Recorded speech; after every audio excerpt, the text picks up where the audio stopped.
is you is if you have ambition to be great. My job is to coach you to get all that greatness out of you.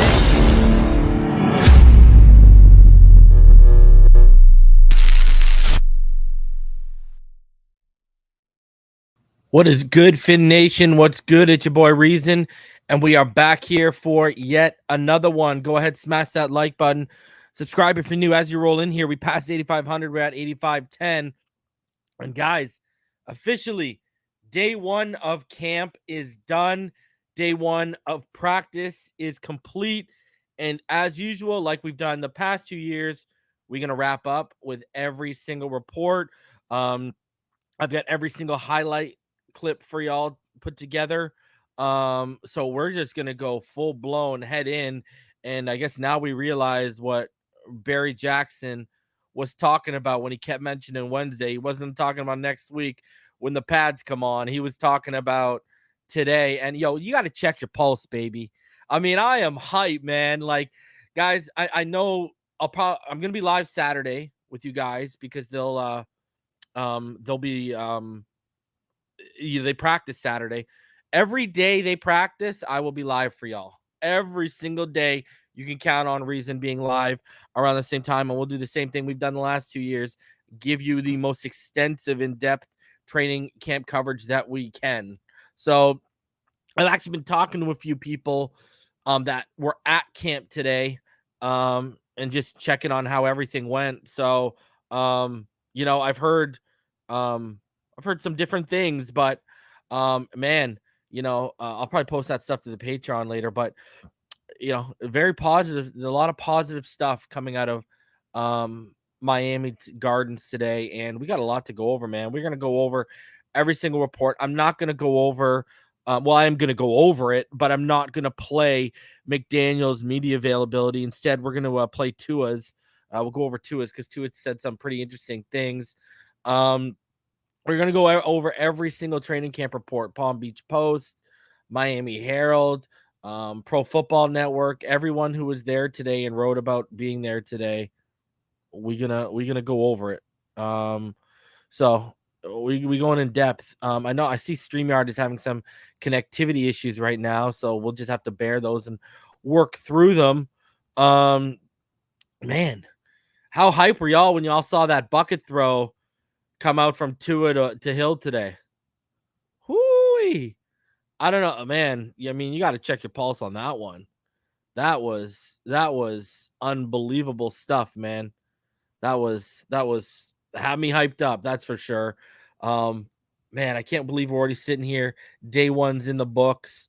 And I know a lot of people specifically are making a deal about what Tua said in terms of, basically paraphrasing, and I will go over it later. If you're not in his inner circle, then he doesn't really hear what you're saying. A lot of people are making a big deal about this. A lot of people are all in their feelings because I guess the shoe fits for a lot of these people. But me personally, man, I love it. Give me salty Tua. Give me that Tua with a chip on his shoulder, playing with a little bit of an edge. So, I mean, I'm hyped, man. I am hyped. You see Tyreek and him already flashing their chemistry that they've been working on. And I know everyone's all aboard the Noah train today because he made a play originally thought to be an interception. Then it got revealed that it was actually just a pass breakup. For me, with I got to see a lot come together. I got to see a lot get put together for Noah Benogany for me to start, hopping on that train. Yeah, I got to see more than one day. I know people are hedging their bets already, but for me personally, yeah, I'm going to have to see a lot more, and I'm going to have to see it at a far more. I mean, we talk about consistency with Tua. Just show it, and then we'll worry about consistency with Noah Benogany. But everyone out here just goo gagaing over Noah Benogany because he made a pass breakup today. Sorry, I'm not there yet. I mean, I'm not even goo gagaing over Tua. And y'all saw the throw he made to Reek, and apparently he made some nice throws to Bowden and another nice throw to Reek too. Obviously, I want Noah to hit because then we don't have a big worry once Byron Jones leaves next year. But let's start to be a little bit realistic here. You know what I mean? Already 200 of you in the room. Smash that like button. Subscribe if you knew. I mean, obviously, I need. I'm never gonna root. There might be players on this team I'm not fond of, but there's two things you'll never see me do: say I hate them, or actively root against them. I just won't. I am not a huge fan of Jerome Baker. Everyone knows this and knows why I'm not a fan of Jerome Baker. It's play-wise, it has nothing to do with the person. I don't know the person from a can of paint. It comes down purely to play. Everyone knows how I feel about the guy. But does that mean that I hate the player? No. No, it doesn't, man. It doesn't at all. So, give me a sec here, guys.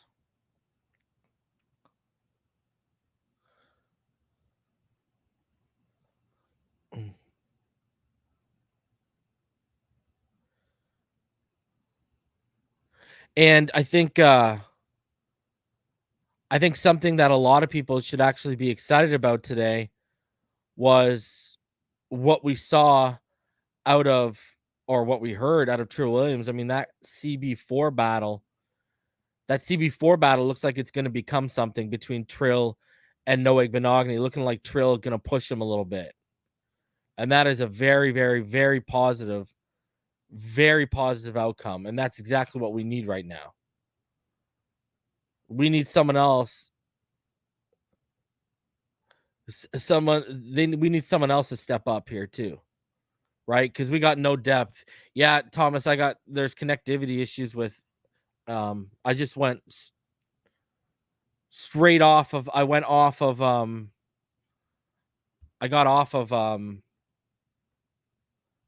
Wi-Fi and I'm still, it looks like I'm still having serious connectivity issues, with StreamYard. It'll pick up though. We'll get good here in a sec. You're just gonna have to bear with me, man. So, yeah, but besides Trill Williams and his pick 6, we're gonna need someone else to step up here, not just him. We can't have just him step up because, let's be honest, man. There's not a ton behind them, right? Like, there is not a ton at all behind them. So, I mean, here's hoping everything works out and someone else, because we're going to need an Elijah Mitchell or one of these cats to step up. Like, because what? All right, Trill Williams, Noah Igbinoghene, we find our 4. Honestly, I think Trill's going to win that battle. He was better. He flashed more last year than Noah has his whole time in Miami. Right? So, personally, I think Noah at best is going to land in the 5 spot. And I'm hoping Noah lands in the 5 spot. I want to see him hit. No one here should be actively rooting against Noah Igbinoghene. Now, I put an active bet against him that y'all know about with Ball Game that he's going to bust out. But that's on an evaluation. I hope I'm wrong. I hope I have to pay Ball Game. And Ball Game wins the bet. Even though I have money against Noah Igbinoghene hitting, I'm still rooting for him. It's in our best interest if he hits as fans and as an organization. Why am I going to root against that?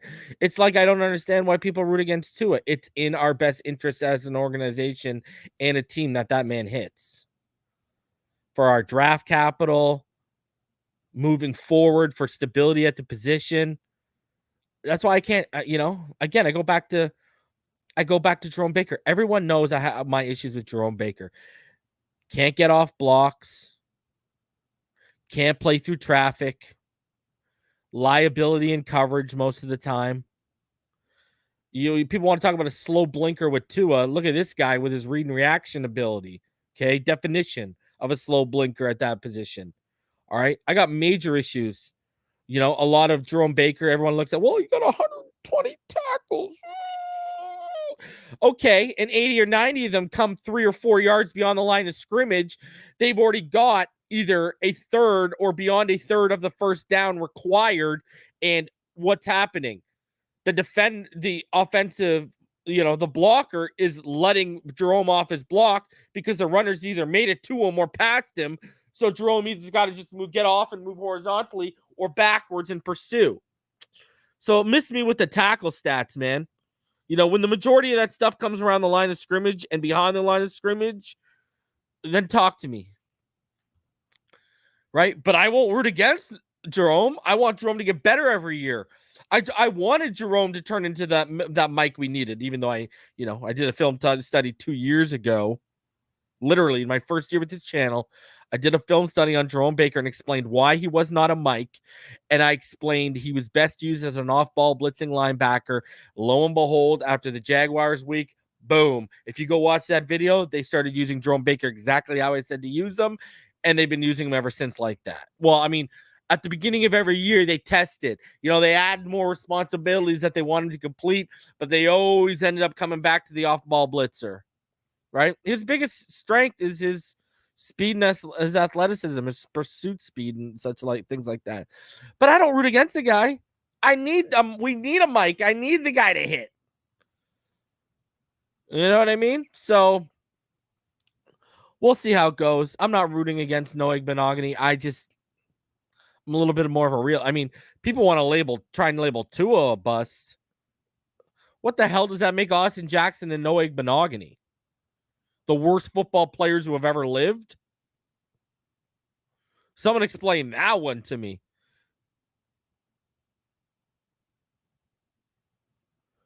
Shula Forever says, I don't comment that much. I've watched Trill since he was 16. I'm telling y'all, he's the real deal. Bro, if you go back, you can find the show when we got him. Because he left, he failed the physical with New Orleans or whatever, right? And then we scooped him. Bro, I had like a 4th round grade on that guy. He was a beast in Syracuse, and he did a lot of things in Syracuse. I'm a huge Trill guy, man. Last year, I thought he would make the team.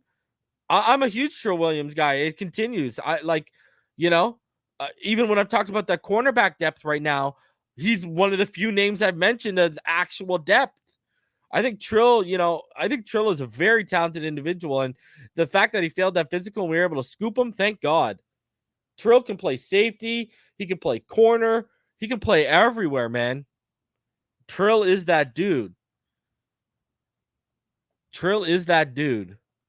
So, I like him, man. I like him a lot. I like him a ton, man. Joy. Oh, sorry, my bad. Jay says, I live in Syracuse and I watched many Trill Williams games. He's a beast and a hell of a playmaker. Bro, he is. Another UDFA scoop for nothing. So basically, all right, guys, what we're gonna do here is we'll start off. We'll recap. Barry Jackson put out an article recapping McDaniel and his and everything he said today. We'll go over that quickly. He said a few interesting things, but I'm not gonna sit here for 26 minutes and watch him. And then we're gonna get straight into the training camp reports. All right. And then after the training camp reports, I've put together every clip that came out today, every highlight clip that came out today. I put them together for y'all. And I've also added 2 little clips from Teron Armstead's interview to the end of that. We'll watch that. Then I want to watch his media availability. Then I got a couple things, a couple articles based off of today that aren't recaps, but a couple interesting articles that I want to close out with. So we got a jam-packed show, man. So without further ado, let's hop into this, shall we? Let's recap day 1 of training camp, man. I can't believe I'm saying that. I can't believe I'm saying that. I love it. Well, it feels good. So we'll start off with this. Let's go. So Dolphins McDaniel updates injuries to and more before first training camp practice. Dolphins coach Mike McDaniel said cornerback Byron Jones, who had offseason surgery, is fully expecting to get himself ready for week 1, and Jones and Elijah Campbell will be the only players not practicing at all when training camp opens today. Jones had a March procedure in the ankle Achilles area. The timetable for return was originally projected at 3 months, but the team is being cautious. McDaniel said every other Dolphins player will participate in at least a portion of practice today, including those coming off-season surgery. So Armstead practiced today, right? McDaniel said of Armstead, who had a knee procedure early in the offseason, that he would practice at least a little bit today, and he did. He said, we have to be cognizant of competitors and make sure they don't do harm to themselves and rushing, McDaniel said. I've been very happy since I've been here with a lot of things, one of those things being our training staff and how diligent they are. As it relates to veterans, it's very important you don't make an abstract, we're going to limit this guy. We are a handful of guys that will be practicing in half of practice. Some guys will be involved in different portions of practice. McDaniel addressed other issues Wednesday before the first training camp practice. Asked about where his team stands entering camp, he said, the group I was very excited about, how they came back, mission-oriented, day-to-day operation, getting better, a thirst in competitiveness, and a full understanding how much they owe their teammates and organization. He says he's looking for players who don't say F this when adversity comes. How intense will training camp be? Your job is to maximize the athlete at his craft. The philosophy and the one we're employing here is full speed intensity every practice. We won't have as many reps. Practice won't be as long as previously.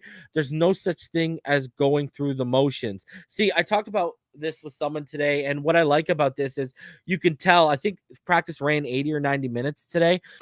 He's looking for quality of reps. He's not looking for quantity of reps.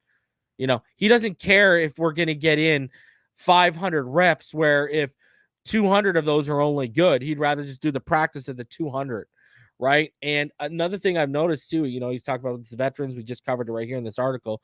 He's very weary. He doesn't want guys to get hurt. So he wants quality of reps, and he knows in that heat and just going intense. Like, look at this. If you go intense on every single rep and that's what he's expecting of you, you can't do, 2 or 3 hours of that. You just can't. So it's all about the quality of the reps, make every rep count, and go 110%. He set it up where no reps off. No reps off. My expectation is their standard is to practice hard, and they're trusting me that I don't overload them, but I challenge them.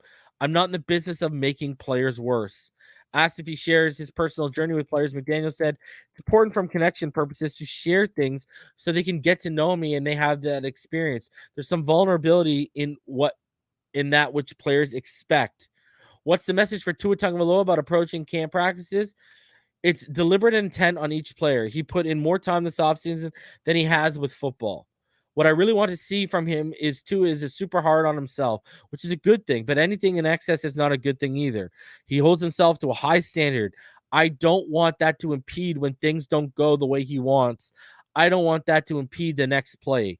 He has such a natural presence on the field. Who cares if there's one misstep?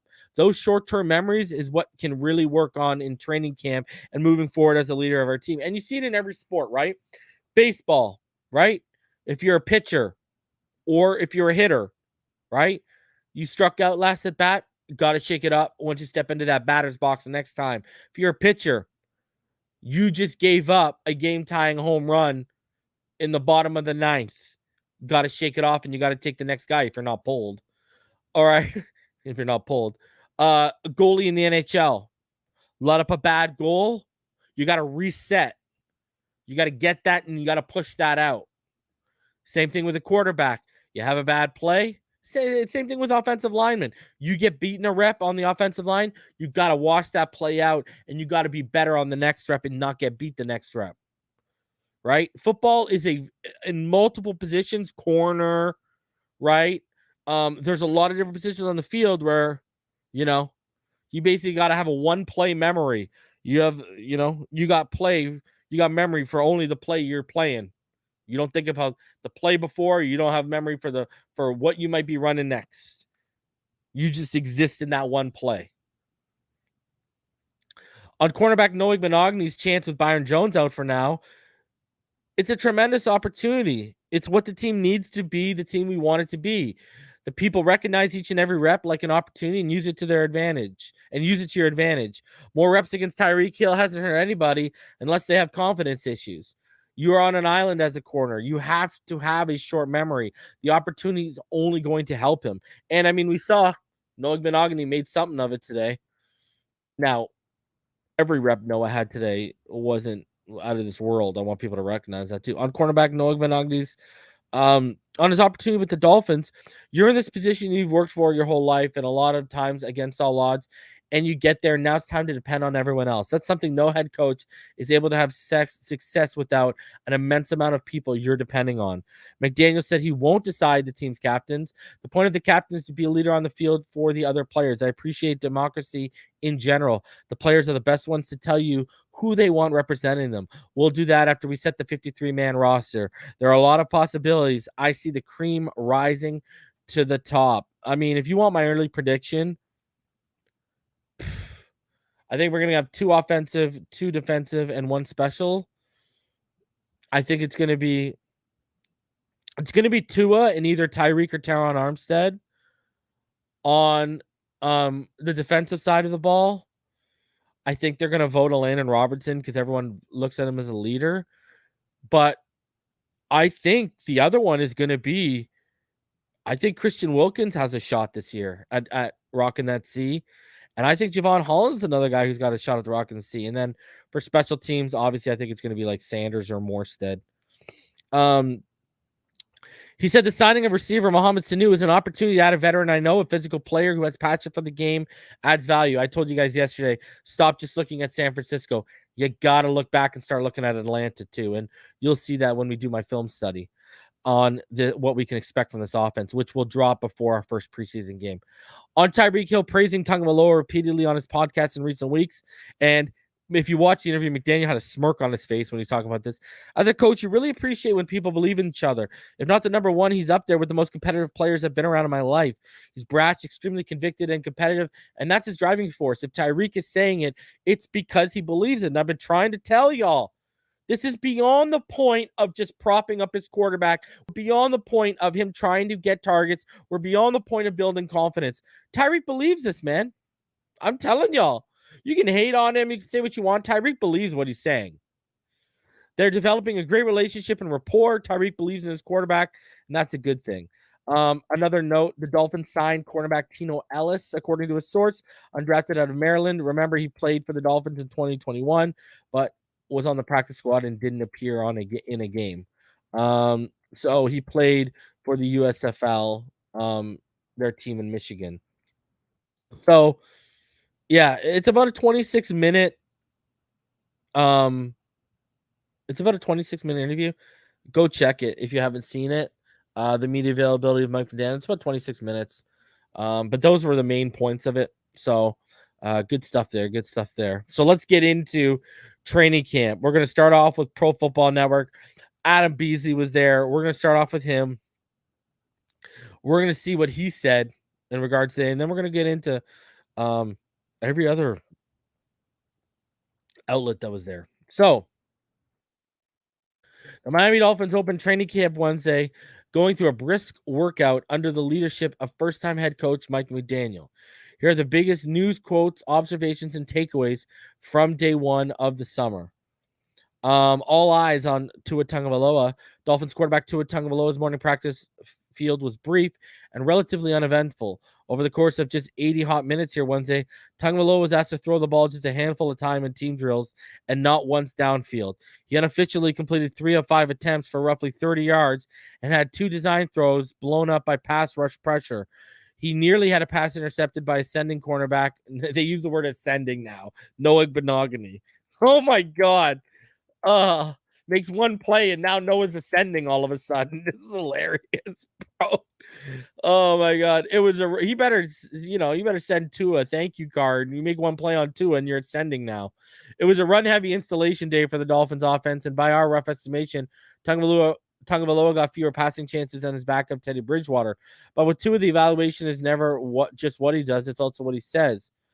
Earlier in the morning, McDaniel acknowledged that Tua was super hard on himself, which is a good thing, but anything in excess is not a good thing either. We just went over that, right? And Tagovailoa, he at his press conference and media availability, he did not deny that. I'm not going to go over the quotes because we'll go over the media availability. If Tua, who's entering a potentially career-defining season, never gets too down on himself, he simply needs to go over to new receiver Tyreek Hill, who won't hesitate to pick him up. Hill and Tagovailoa didn't connect in team drills, but had a gorgeous deep sideline completion in 7-on-7, and you'll see that in the highlights today, with Hill beating backups Sheldrick Redwine and D'Angelo Ross in coverage. It was a kind of pinpoint pass that led Hill this week to declare that Tua is the NFL's most accurate player. He's not, as we explained, but we applaud the support Hill shows his QB. Tua and McDaniel approved too. And McDaniel said, you really appreciate when people believe in each other. And we went over that quote just now. So Mike McDaniel, he mentioned today how not every practice is going to clock in at under an hour and a half, but how many of them will by design. And he talks about how he maximizes it. So observation-wise, cornerback Byron Jones began training camp on the physically unable to perform list, but is fully expecting to be ready for week 1 per McDaniel. He had surgery in March to repair an undisclosed ankle Achilles injury. Jones's absence created what McDaniel called a tremendous opportunity for the former first-round pick Noah Benogany, and on Wednesday he took advantage of it. I feel like he's locked in right now, Howard said, Xavier. It's the first day. It's a long camp. We had got to get better each day. He made a play on the ball, I said. You got to do that every day. Left tackle Taron Armstead made his practice debut after sitting out the spring rehabbing a knee issue. When asked how much he needs to do in training camp to be ready for the start of the season, the often injured Armstead replied, it varies. Been doing it for a little while now. This will be my 10th camp. Always just get to the spot where I feel like I'm ready. Then that can come a couple of weeks, 3 weeks, whatever. It just depends on the work, the reps. I'm getting used to the new system, new guys next to me, so it might take a little longer. Defensive tackle Adam Butler did not practice today. Running back Sonny Michel did a little after warm-ups. Hill, Jalen Waddle, who looked really fast today, Waddle. Preston Williams and Devontae Dedmon are among the Dolphins players getting a chance to win the returner job. Connor Williams and Tagovailoa had a botched quarterback exchange in team drills. Veteran pass rusher Melvin Ingram practiced for the first time since signing. So I've been telling you guys that I've heard Dieter and Connor Williams have been having snap issues. This is why I've said go bring in Matt Paradis or Parody, however you want to pronounce it. That's why I've been saying go get him. If you can't get Treader, go get him and move Connor back to left guard. I've been hearing about this exchange stuff since OTAs. Dieter was having issues, and so was Connor.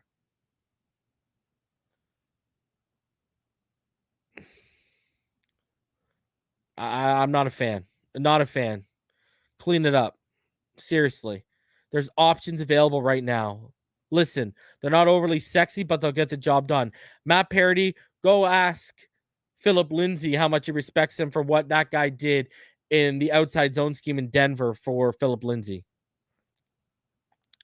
So, Miami, switching over to the Miami Herald now. Miami Dolphins camp report. Who stood out? What happened on day 1? The Dolphins began their first training camp under coach Mike McDaniel with a crisp 75-minute practice that featured considerable 11-11 work, some of Wednesday's highlights.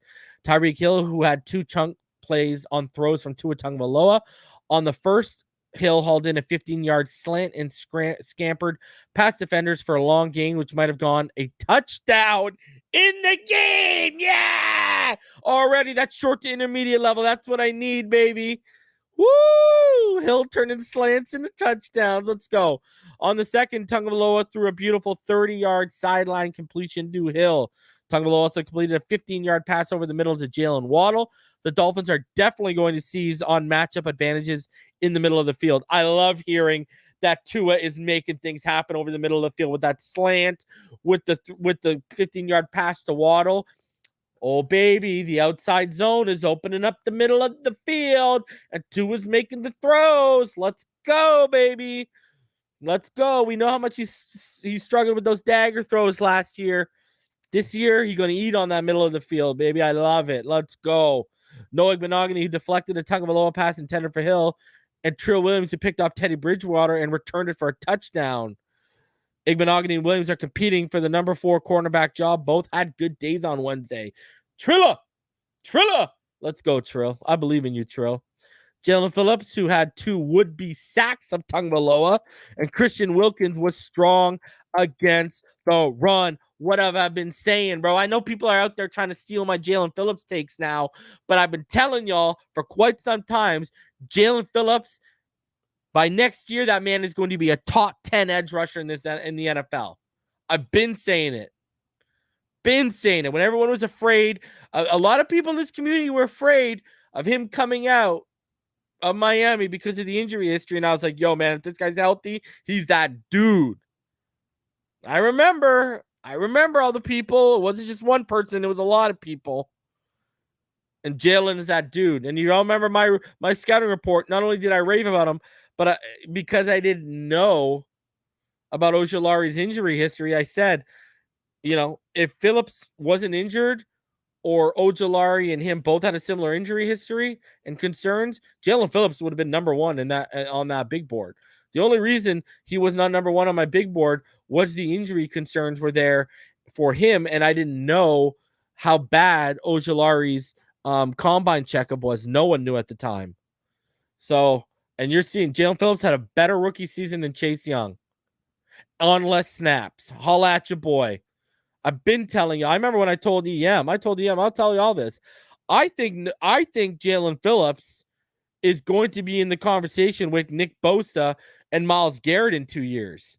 I think he's going to. I said this to EM a couple months ago. I said I think he's going to enter top 10 this year, and I've told all y'all that. But I think he's going to get into the conversation with those top 5, top 3 guys by year 3, which is 2 years, right? 2 seasons from now. Unbelievable. I love it. I heard Wilkins was a beast today, too. Plays of the day on the first 11-11 play in training camp. Hill turned a short pass from Tagovailoa into a very long gain. Then Tagovailoa completed the sideline pass a short time later. If this is a harbinger of 2022, it will be an exciting season. New cornerback Keon Crossan made a nice breakup of a Teddy Bridgewater pass to Cedric Wilson. Igbenogany jumped a route to Hill for his deflection of Tagovailoa, and Williams ran about 35 yards for a touchdown on his pick of Bridgewater. Javon Holland made a nice pass breakup on a Tagovailoa pass to Waddle. Tagovailoa faced heavy pressure on 2 of his first 4 dropbacks. Otherwise, the protection was decent, and Tagovailoa had a solid day. Oh, my God, make my heart flutter. Make my heart flutter. I mean, the fact that the protection was decent, oh, what an improvement from last year. Someone help me. I might fall out of my seat. Oh. Whew. Oh. I don't know, baby. Whew. I'm just happy that we're using words decent and not, oh my God, this is no good. Oh my God, this is no good. That's what I'm happy about. That we're not getting the old already, right? So newcomer Mohamed Sanu caught a 10-yard pass from Bridgewater. Salvon Ahmed made a couple of nice runs, but without pads, it's difficult to judge the run game. Rookie Skylar Thompson was off on a couple of passes, but also completed passes to Hill and Waddle, 2 plays that would have been potentially been long gains under normal game circumstances. Though reporters are not permitted to report who lined up at what position on the offensive line, we stand by what we've reported since March. Barring injuries, the expectation of the line is from left to right. Armstead, Eichenberg, Williams, Hunt, and Jackson. Eichenberg and Jackson will need to hold off challengers, however. Waddle caught multiple passes from Tagovailoa and an intermediate pass from Bridgewater. Tagovailoa connected with Cedric Wilson for a 15-yard gain. I mean, you listen to what Adam Beasley was saying in his, and it sounded like Tua didn't even throw. You come over here to Barry Jackson, we're getting actual details. Bridgewater completed a 25-yard pass to Myles Gaskin, who ran for another 20 yards or so. Hill, Preston Williams, Waddle, and Devontae Dedmon handled returns. Williams dropped a punt. Not good for you, Preston. I mean, brother, I mean, I don't know what to tell you. You can't afford to be out here dropping punts right now because you on the roster bubble, in case you didn't know. So, and we're going to find out real quick what the deal is. Real quick. So, I mean, don't take any time off, Preston. You can't afford it, brother. You can't afford it, my friend. And I ain't hating. I'm just stating, Preston. Because I'm still, I said this to someone, yesterday? It's still shocking to me that we're talking about this guy getting out of here. And the reason why it's so shocking to me is because I remember, especially the local media. Remember the local media, how they were pumping him up as we're heading into the 2020 season about between him and DVP. We have potentially 2,000-yard receivers on this team. And, now we're at a point where Preston might not even see the 2022 season with us. That's crazy to me. Like, that's nuts to me, man. It really is. So, I mean, hey, we'll see how it works out. Training camp just started, but, it ain't looking too pretty. It ain't looking too pretty right now for Preston Williams. You can't be dropping punts, brother. You can't. And I'm surprised Bowden ain't getting the shot. Cornerback, and Bob, you should have seen the catch Bowden made on Holland today. Whew. Cornerback Byron Jones, who had an off-season surgery in an area between the ankle and Achilles, is on the physically unable to perform list. Jones and Elijah Campbell were the only players not to participate in any portion of practice, though Campbell was working on the sideline. Armstead participated in parts of practice, including 11-11s. Alec Ingold, who sustained a torn ACL, he was somewhat involved after missing the offseason program. He didn't participate in 11. He was also wearing the orange jersey, Alec Ingold. I don't know if y'all saw that. Raheem Mostert fully cleared after his week 1 knee injury last season. Played limited reps and was wearing a black compression sleeve on his sleeve, but is moving around on his leg, but is moving around well. Sonny Michel's reps were also limited. All right, let's give you guys a video. This is what Omar Kelly and David Furones, they posted a video today. Instead of showing you their report, I'm going to show you their video recap of what they said today. So let me bring that up for you guys. This is what they said. Day 1 of training camp. Welcome to another season with the Miami Dolphins, the Mike McDaniel's era. I'm Omar Kelly. This is David Furones, here to break down what we saw on day 1. David, today Mike McDaniel talked, and one of the things that really stood out, there are 2 things that stood out. The veterans. Maybe more than 2. There were a lot. 2 things. The veterans are going to be brought along slowly. The Teron Armsteads, the Xavier Howards, a lot of the injured players, they're going to have limited work, and they're going to be brought along slowly. So that was something that I was aware of before coming with Mike McDaniels. Is he's very vet friendly. The second thing is Tua Tagovailoa. Mike McDaniels talked about how the fact he's too critical of himself, and that's something that he would like to see him address during training camp. How do you see that reflected on the field?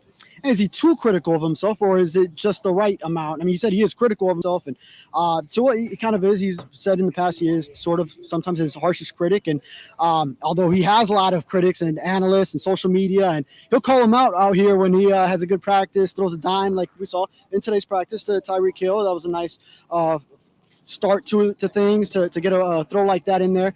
But yeah, that's the approach that Tua's going to take, and that's kind of why he is this perfectionist almost, and it's what's gotten him to this level where he was a star college athlete, and then this prized draft pick that then fell down to number 5 because of the injury and things like that. But it's what's gotten him to this point, and he's going to continue to do so. Obviously, so far has shown the accuracy, but wants to improve on arm strength and more yards that he's throwing for. Touchdown interception ratio could go up. And the other thing you mentioned, as far as bringing along the veterans slowly, we know Mike McDaniel is going to bring sort of a veteran-friendly, player-friendly approach, sort of a 180 from what we saw from Brian Flores, his disciplinarian style. But I hate when people call him a disciplinarian when he's gone. He wasn't disciplinarian when he was here, but anyway. What was he then? He was tough. He was tough. Come But on, he's gonna Omar. He bring was a Teron Armstead, disciplinarian, back bro. Slowly, we didn't see him in OTAs and minicamp. Now he's back. Bro, this First guy day of does I training Am camp. Athlete, and all of a sudden you're in Limited love with him. approach. Raheem Mostert, he's available now, getting worked in slowly. Byron Jones on the PUP to start training camp, but Mike McDaniel did say he's expected back by week 1. Speaking of speaking of Byron Jones, in their place, Xavier Howard's not really practicing with the 11 on 11s, but you're getting a lot of run from Noah Igbenogany, Nick Needham, Trill Williams. Those are the 3 backup cornerbacks. And Trill Williams with an interception, a pick 6 today. Noah had a nice big breakup on third down against Tua. What are your expectations for these cornerbacks while the top 2 guys are sitting now? Yeah, it's a critical training camp for those guys for that reason. You get to see Noah Igbenogany, although it was close to an interception, but he ended up with a pass deflection on Tua down the sideline. A lot of the defenders really appreciated that one, celebrated with him. You saw how excited it got the defense, and Trill Williams had a pick 6 on Teddy Bridgewater. So taking advantage of the opportunity, that's what you want to see out of those guys early in camp, when the guys that you know are going to be those bookend, those top 2 corners on the boundary, Xavier Howard and Byron Jones. Sitting out this early portion, Byron Jones sitting out, Xavier Howard, slowly might work in a little bit here and there. Xavier's going to be ready. Right, and you already know you got that from him. And then, you got Nick Needham in the slot. So great opportunity for those guys. You need to see it at some point from Noah Igbenogany. Well, this is day 1 of training camp. We will be here every day on the Sun Sentinel. If you don't know how to find us, look for sunsentinel.com. You can also find us at Sun Sentinel Sports or Sun Sentinel Dog. So, I mean, that cornerback 4 battle is really turning into something right now, eh? Like that cornerback 4 battle is what everyone out here is watching right now, right? It's interesting stuff, man. It's interesting stuff when you sit here and this is a battle we talked about that was going to be one of the more interesting battles of camp. And look at what we got going on right now. Absolutely huge stuff, man. We got 506 of you in the room, guys. Smash that like button. Subscribe if you're new. We're going to keep it rolling. Rhino Sith is in the building. Shout out to the god of the mod squad popping his head up. Where you been, homie? All right, let's get back into this. We ain't done. So we're going to go over the Palm Beach Post and SI and their training camp reports. And then we're going to go into about 4.5 minutes worth of clips from today that I want to show you guys. All right. Got a lot to go over, man. We're going to try to make you guys feel like you were there as much as possible. Right. So here is the Palm Beach's training camp report. The Dolphins opened their first training camp under Mike McDaniel at Baptist Health Training Facility on Wednesday. And a practice open to media and closed to the public. Before practice, McDaniel met with reporters and said Byron Jones will not practice, but focus on being ready for the first week of the regular season. McDaniel noted that some veterans, such as left tackle Tyreek Armstead, will work in and out based on the science and what trainers are saying about their health. In fact, Armstead was a bystander early in practice. McDaniel said that in general, the team may have shorter practices than in years past, but that we want intent, speed, and ferocity. Noah Igbenogany played a key role with Byron Jones sidelined. Salvin Ahmed had a long run up the middle. Tyreek Armstead did participate in some team drills. Mohamed Sanu was wearing number 16 today. Igbenogany either intercepted or had a pass breakup. Hard to tell from their vantage point. Xavier Howard confirmed it was just a breakup. It was celebrated by the defense. Tua connected with Jalen Waddle on a handful of short passes. Teddy Bridgewater completed a medium-length pass to Waddle and short passes to Myles Gaskin. And obviously, Teddy Bridgewater was intercepted by Trill Williams for a touchdown. So that's what the Palm Beach had. As we get into the season, you'll see the best coverage usually comes from the Miami Herald guys. Pupar goes into detail, and so does Omar Kelly and the Sun Sentinel guys. But they I showed you guys the video instead of the written report today. Just because, I mean, hey, it's not a. Let me load this. All right. So, Dolphins day 1 camp practice observations. This is by Elaine Pupar. I have no idea what's going on here and why it's not showing up. Did Elaine know this happened to him? All right. All right, so this is let me see if it's this.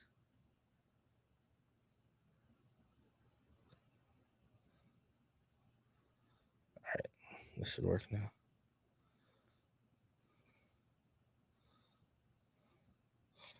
All right, let's dive into it. Big ass logo.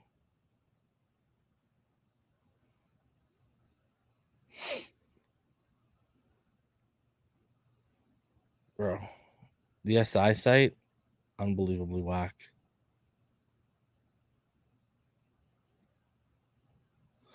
This content is unavailable in my country in the playlist. That's great. All right, Elaine Pupar and SI and their website have dropped the ball a little bit, but here's the attendance report. Along with 2 players who began training camp on injury lists, the 1 player not spotted at practice was veteran Adam Butler. A number of players practiced on a limited basis, again, as Mike McDaniel had suggested would happen, with the list including Taron Armstead, running back Sonny Michel, Ogba, and Howard. For the first time in recent memory, Dolphins player had names on their practice jerseys. Speaking of jerseys, we finally solved the great mystery of what number Melvin Ingram will be wearing with the Dolphins, and that's number 6. The Dolphins actually have doubled up on that digit because it's also worn by Trill Williams. Among newcomers, Mohamed Sanu wearing 16 and cornerback Tino Ellis wearing 34. Cornerback Trill Williams had the biggest play of practice when he picked off Teddy Bridgewater.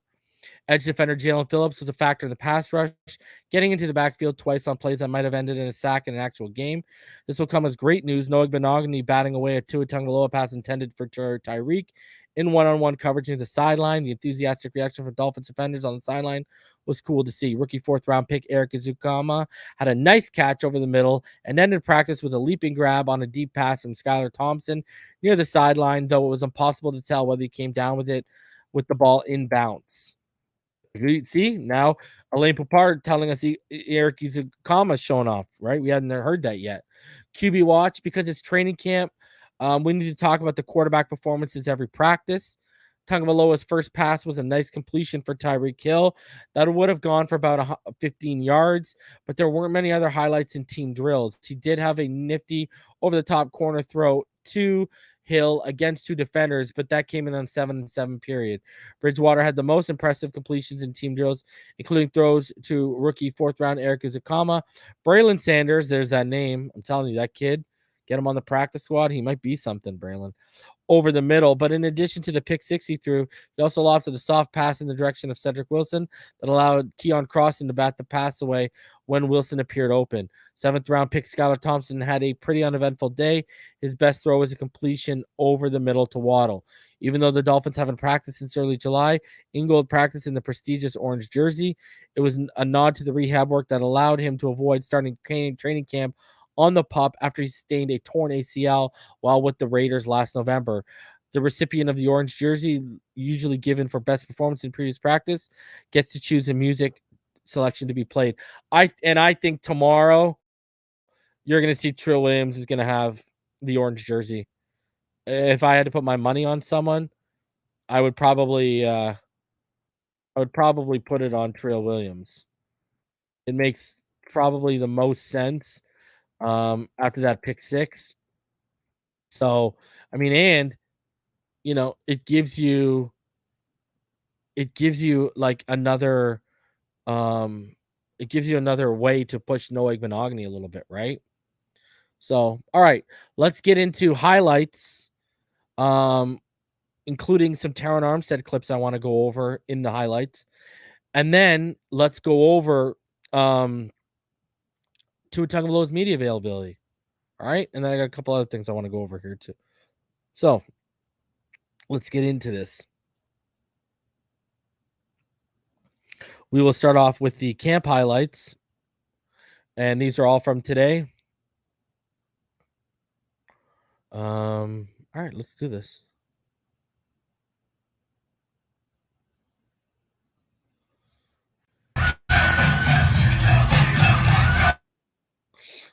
For monetization purposes, we won't show. So you see, look at McDaniel and Waddle sticking next. Look at, they're apparently talking a lot today during warm-ups. So, and now we see, look at Jalen Phillips. We're gonna see Jalen Phillips putting in some work on the sleds. Well, sorry, the defensive line we're going to see right now, and then we're going to see some work of Jalen Phillips putting in some good work here. So this is just the defensive line getting warmed up, hitting the sleds, hitting the machines, letting know what's up.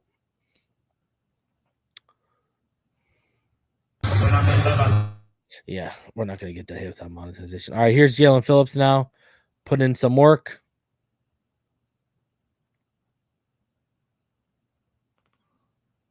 Man, this kid's going to have a big year this year. I'm telling y'all. More responsibility, more reps. Just explode, shift, get out. Look at that. Love it, man. Jalen Phillips putting in the work. Here's Jalen Phillips putting in the work again. Look at that. Woo, here he comes, baby. Here he comes, baby. Here comes that boy Jalen. See, they have the get off and get around and hit the dummy. Love it. Love it, love it, love it. Defense putting in that work. Jalen. Go get that work, Jalen. Look at X. Look at X. Ooh, X back, baby. X never left. X back like he never left. Here's Tua just tossing the ball around with the quarterbacks. He's getting in some light work before we get into some good reps to show y'all.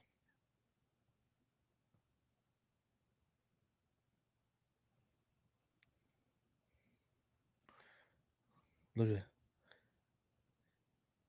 Go. Put in that work, boy. Love it. Love the names on the back of the shirts, too. I'm just going to say, put that out there for y'all. I'm a fan. Tua. And you see Skylar Thompson as well there. Quarterbacks warming up. Quarterbacks warming up, baby. Warming up. Get that. And I'm going to show you why they warming up. They warming up to show you what's coming. They're warming up to show you what's coming. That's what I'm saying. Watch. Here we go.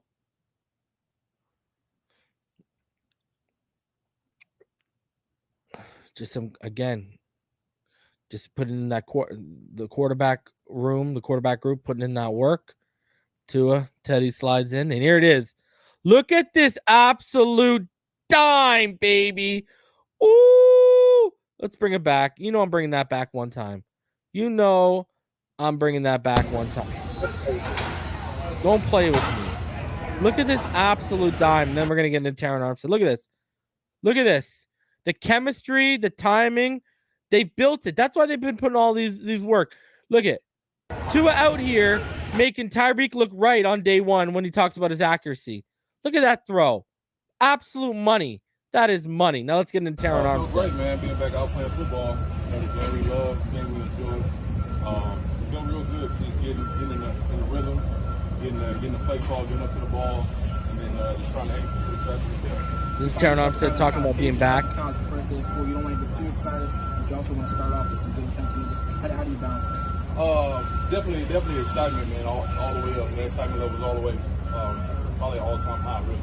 Just Let's getting go. this offense, being out there with those guys, clean reps, getting that action. So, definitely, like you said, just trying to stay in the plan and, keep working, building up instead of just trying to knock out the park. Toronto obviously is a big year for Tua, and and what he can do in his development. I guess, how do you, yourself as a leader and the offensive line as a whole, how do you guys kind of affect Tua positively and kind of make it easier for him to kind of excel this season?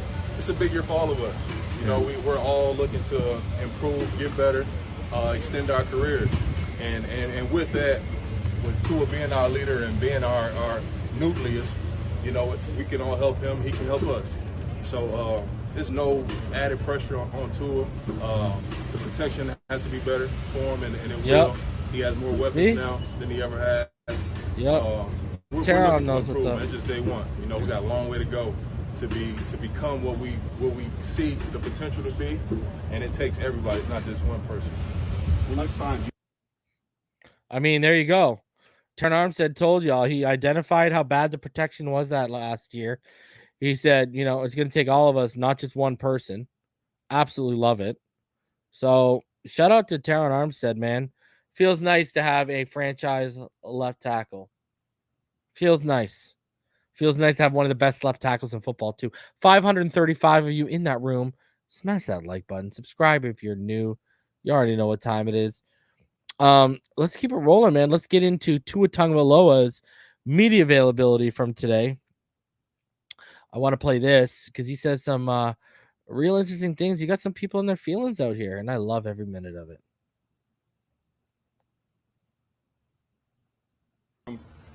With games that are competitive, we got a little ping pong set in the locker room.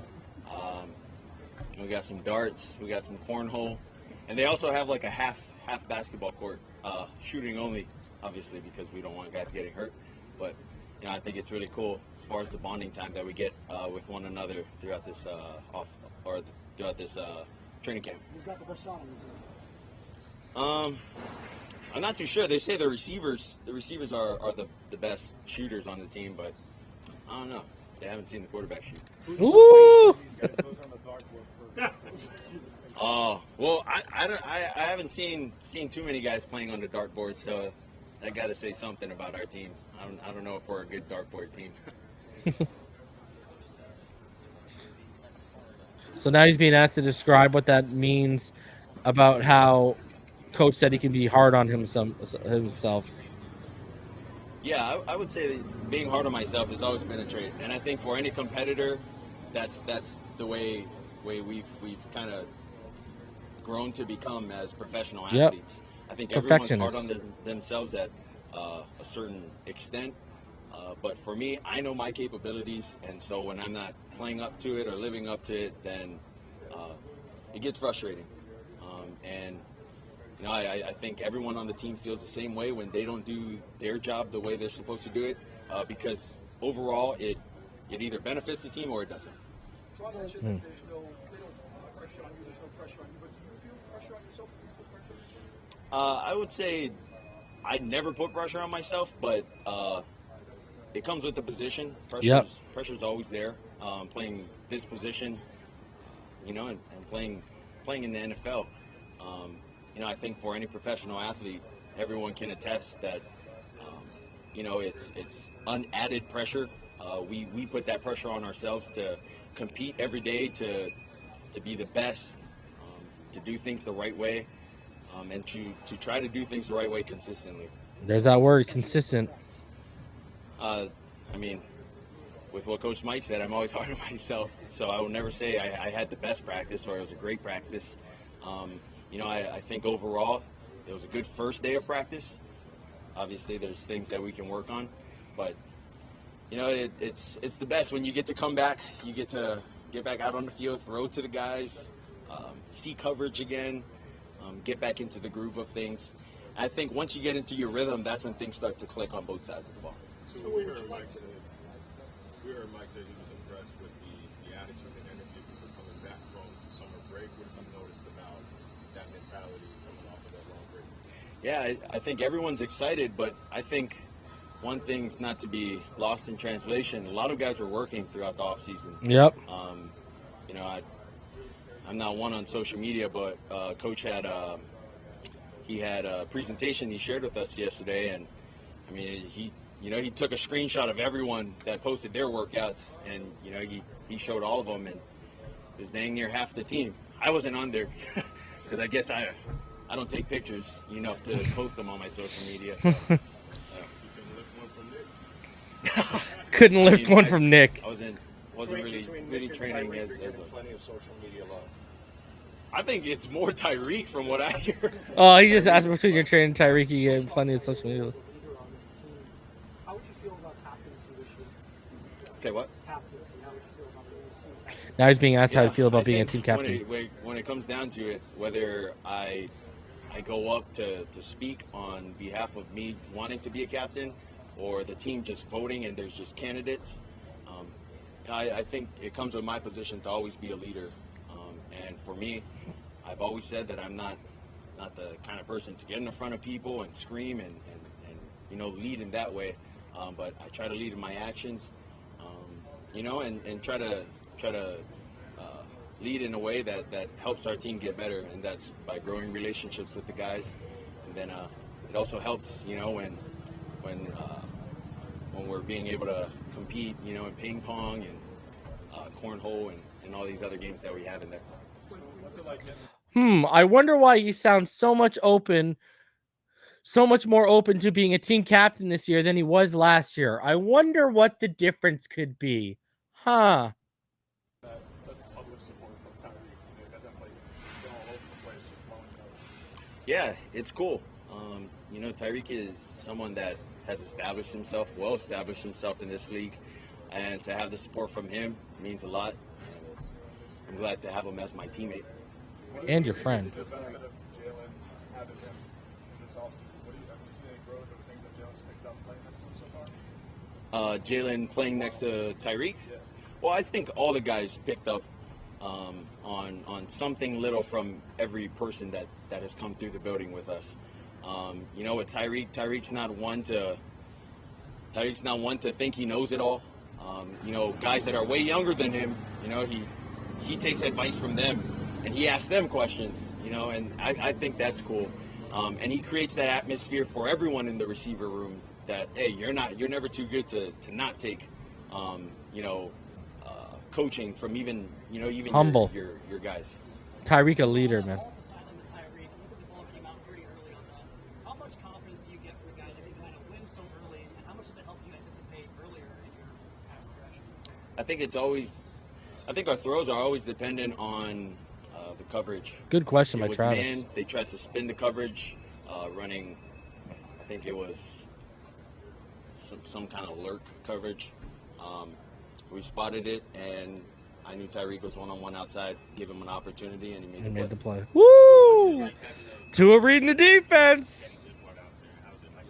Making the reads.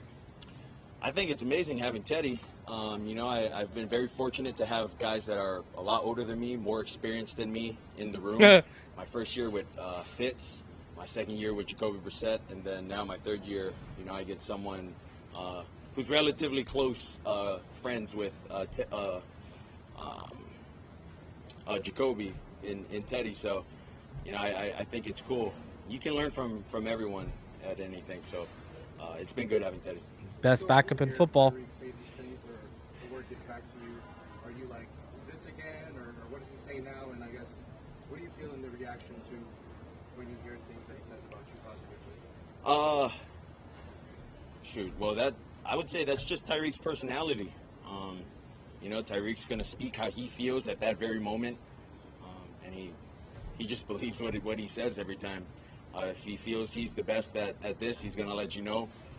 Out there on the field, if he feels someone's talking too much and he wants to go against him, he's gonna let him know what he's gonna do to him. Attaboy. That's Got just that his dog, personality. baby. And I think it's fun to have that kind of personality on the team. But I mean, for me, again, like I said, it's awesome to have that kind of support from somebody like that. Obviously, everyone here faces adversity. Coach said before this, he said he shared some of his experiences of adversity for his career with you guys. What have those exchanges meant to you as far as development here for you guys? Well, I think with those kind of conversations, I think it's best to keep them private. I never want to share anything that I feel like Coach wouldn't want out. So I think that's probably for him to kind of share. But I think everyone has their own motive for playing this sport. You know, a lot of us grew up loving the sport. A lot of us grew up playing it since we were little. But a lot of us have families that we got to take care of. You know, and we use this sport as an avenue to help us for after football.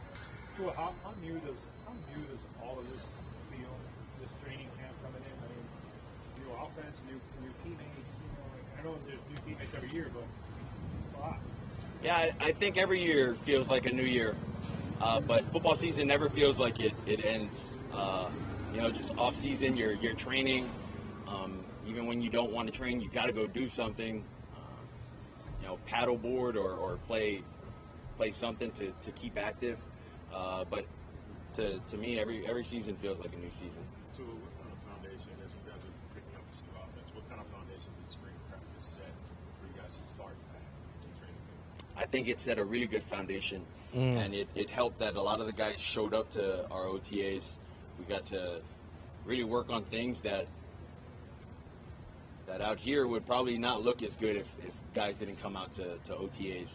A lot of the timing, you know, just figuring out the offense and the little intricacies of the details that Mike wants us to kind of work on and understand. We got to do that throughout this off season, and you know, we're looking forward to all of that kind of showing throughout this training camp and in the season. Expectations have been so high for you at every point of your athletic career. Pee-wee, high school, drafted into the NFL. Now it seems like maybe more than ever there are people, media, coaches, executives, whatever, who are questioning your ceiling, even your ability. How do you process that? How do you feel about that? JoeyShotz. Well, I don't know any of those guys. Not a boy, Tua. I mean, if that's what they have to say, then good for them. That's probably a good thing for them to say. They draw people for clickbait, or I don't know, whatever that is. But to me, if I can't hear you, then you're not that important to me. If you're in my circle and I can hear you, what you're saying, then obviously you got to be extremely important to me. So if I can't hear it, then it's probably not important. Boy, I'm sorry, man. People are taking issue with him saying that. Why are people taking issue? Shout out to, is that Big O that popped up there? Yeah, shout out to Big O that walks by the screen. Bro, I mean, I love it. They shouldn't matter to you. All these jabronis talking this nonsense shouldn't matter to you. Absolutely love that I heard that from my quarterback. People trying to be out here. Oh, you can tell the dog in him starting to come out. You can tell. You can see it. I know Rich Eisen calls him Salty Tua, but you can tell. He's starting to say, like, let's get this going so I can show all these people. He's heard it. He might say he hasn't heard it, but he's heard it. So, I mean, I like what I'm seeing from Tua right now. He got that dog in him. He has that dog in him. So, I mean, I'm loving it, man. Tua looked like he's ready. Tyreek looked like he's ready. Man, I'm going to tell you this right now. I went on FanDuel today. I went to take the over on Tua's touchdowns. They got 24.5.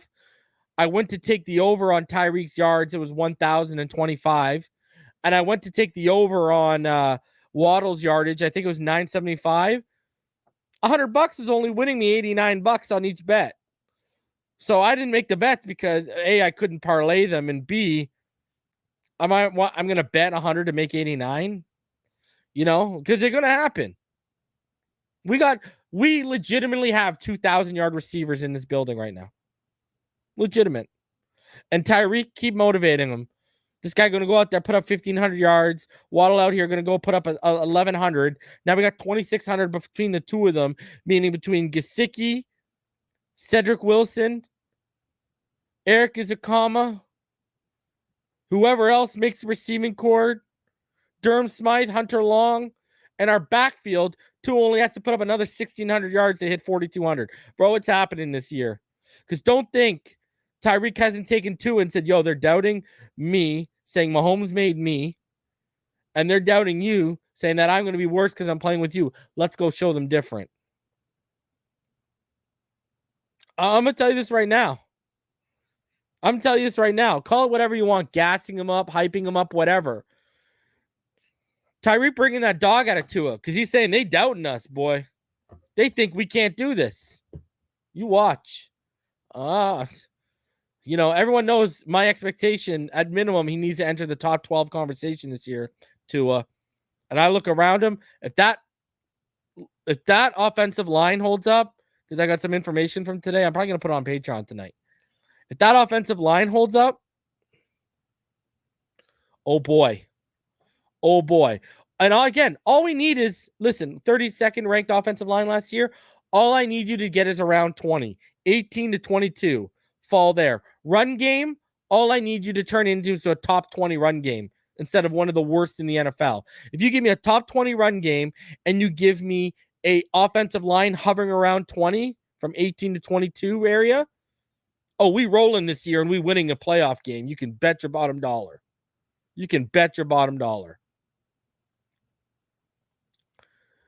Continuing on here, a opinion piece from Greg Cote. Dolphins to Tagovailoa, the disrespected underdog quarterback, about to prove the whole world wrong. Let us introduce America's quarterback. Hardly that for typical reasons, but almost for the opposite, because he has come to personify the ultimate underdog, doubted and disregarded, kicked at every turn, disrespected by his own team. Now he begins training camp and his third NFL season fighting for his career and his future at 24. The Miami Dolphins loaded up on offense in the offseason, surrounded their quarterback with talent led by superstar receiver Tyreek Hill, elite tackle Teron Armstead, and a beefed-up running game and an offensive-oriented new coach in Mike McDaniel. Every opportunity and no excuse left for Tua Tagovailoa, and yet the doubts still are on him like South Florida sweat. Will he handle the pressure? Does he have the capacity to elevate to elite? Can his arm strength on his deep balls keep up with the blur speed of Tyreek? The idea here remains the weak link who must prove himself is not foreign to Tagovailoa, but 2 years of chaos around him have left scars. So when he was asked Wednesday about all the doubters in the media among NFL executives and among fans, he said, I don't know any of those guys saying that. If that's what they have to say, good for them. They draw people for clickbait or whatever that is. If I can't hear you, you're not that important to me. If you're in my circle and I can hear you, that's different. Praise of Tagovailoa has been so sparse in his first two pro seasons that it especially jumped out as Hill has spent a lot of time purposefully calling two of the most accurate quarterback he has played with. Notable perhaps because the previous guy throwing to him was Mahomes. The mention of that brought a smile and a chuckle from McDaniel. And he said, as a coach, you really appreciate people when people believe in each other, said the rookie head coach. Tyreek is brash. He's one of the most competitive players I've ever been around in my life. If Tyreek is saying this, it's because he believes it. And that's what I'm trying to tell y'all.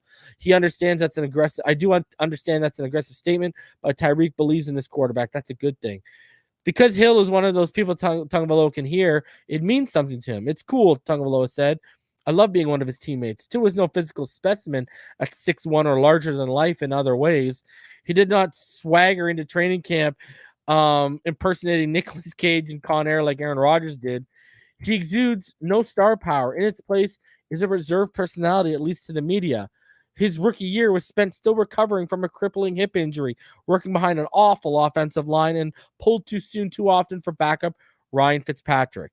His second season was spent still with too little time to throw. Still with too little ground game for support, and the tawdry specter of Miami's interest in pursuing Deshaun Watson hovering over everything. In the past offseason, there have been new reports how close the Dolphins came to finalizing a deal with Watson, and then the unseemly rumors that owner Stephen Ross and his infatuation with signing Tom Brady. The Dolphins drafted Tua 5th overall, but almost immediately he was compared and overshadowed by Justin Herbert, drafted 6th. Later came the reports Miami had tried and failed to trade up to get Joe Burrow. And I got to say this too, everyone talks about us and Herbert. Looking back in the Commanders' current quarterback situation, who would they have taken, Herbert or Chase Young? Looking back, the Giants with Daniel Jones, who would they have taken? Andrew Thomas? Or would they have taken Herbert? They would have taken Herbert. Looking back, The Lions, what would they have done? Would they have taken Okuda or would they have taken Herbert? They would have taken Herbert. So we're not the only one. We're not the only team that passed. Remember that. Behind the 8 ball from day one was Tagovailoa. I'm not sure there have been many other young, high-drafted quarterbacks who have been welcomed into a worse situation or made to endure the 2 years, the 2-year shit show, that's what he said, that he has had to go through. For these things, in the Underdog, they minted a rose, my coining, Tagovailoa, America's quarterback. He is likable, and the positive situation he is now in, after all he has been made to go through, makes him easy to root for, as if he deserves some good to happen. For sure, Tagovailoa was hard on himself. McDaniel made it seem as if his initial work with young quarterback has been on the mental end, not the physical side. Two is super hard on himself, which is a good thing, but anything in excess isn't a good thing, said the coach. He holds himself to a high standard. I don't want that to impede the next play when things don't go the right way. The short-term memory is something you can really work on in training camp, said the QB. Everyone is hard on themselves to a certain extent. I know my abilities, and when I'm not living up to it, I get frustrated. I never put pressure on myself, but it goes with the position. I'll never say I had the best practice or great practice. McDaniel, a youthful 39, and the opposite personality from dour predecessor Brian Flores, should be good for Tagovailoa. McDaniel's loose as when he agreed to take a group selfie with the media before his one-day session. If you didn't see it, it's actually, they showed it while it was live. This guy's the man, bro. McDaniel's the man. As when he festooned the training camp locker room with a ping pong table, dartboard, cornhole game, and small basketball court, shooting only, Tagovailoa noted. Don't want anybody to get hurt. Way back in the day, Don Shula was renowned for 3-a-day training camp practices. Jimmy Johnson once scolded by the NFLPA because his practices were too long and rigorous. McDaniel's day one was barely more than an hour. Full speed, effort, and intensity, he explained. Practice might not be as long because there is no such thing as going through the motions. We want to practice with an intensity and ferocity that separates us from the rest of the league. They are trusting me that I don't overload them. McDaniel has built a palpably closer relationship with Tagovailoa in a few months than Flores had with his QB in 2 years. Let's see how much that matters. Tagovailoa seemed more relaxed as his year 3 begins, even as the playoffs are bust pressures on him mostly. 1 year from now, he might be a redeemed rising star who has been lavished with a new mega contract. 1 year from now, he might be fighting for the NFL life as the Dolphins have moved on and drafted his replacement. Remember during last season, the Watson rumors all a swirl when Tagovailoa was asked if he was wanted by the team. The pause was long and awkward before, as last he said, I don't not feel wanted. Tagovailoa has paid more dues in 2 years than most players do in a career. His is the feel-good, root-for story waiting to happen. He deserves to feel wanted, to be the underdog who proved everybody wrong. Man, they out here calling to America's quarterback, and I'm here for every freaking minute of it, baby. And honestly, I'll say what I said again about practice. I'm a fan. I like the idea of what they're doing. You know, make sure quality reps. It's not about quantity. We're not trying to, run these guys into the ground. Right? It's all about quality reps. So, man, absolutely huge stuff. 553 of you in the room. Go ahead, smash that like button. Subscribe if you are new. Man, huge stuff. Absolutely love what we're seeing from the new first-year head coach and love what we saw in day one in camp. A lot of good stuff to come away with, man. A lot of good stuff. So, yeah, guys, that's what it looks like for me is, hey, I'm going to be back the next day of camp, which I believe is tomorrow. So you can expect me to be back tomorrow. I will be back every day practice happens. I will be live for y'all, and we'll be going over every detail. We'll fine comb every detail. And yeah, it's only going to get more in depth from here on out. Listen, I appreciate all of y'all for coming through. Man, check your pulse. Check your pulse right now. Let's go. Training camp is thing. Football is in the air, people. Man, love it. So, I believe there is practice tomorrow, so I will be live tomorrow night for y'all to recap day 2 of camp practice. And man, I can't wait. Check your pulse. Let's go, baby. And remember, the first 3 days of these practices, there will be no contact. Days 4, 5, and 6, helmets in the shell and the pads will come on. And then on day 7 of practices next week, we can put the pads on. So we're coming up on the pads, baby. We're coming up on the pads. All right, guys, I'm going to get out of here. I appreciate each and every one of you. You already know what time it is. Fins up all day, every day, even beyond the grave in which we'll lay.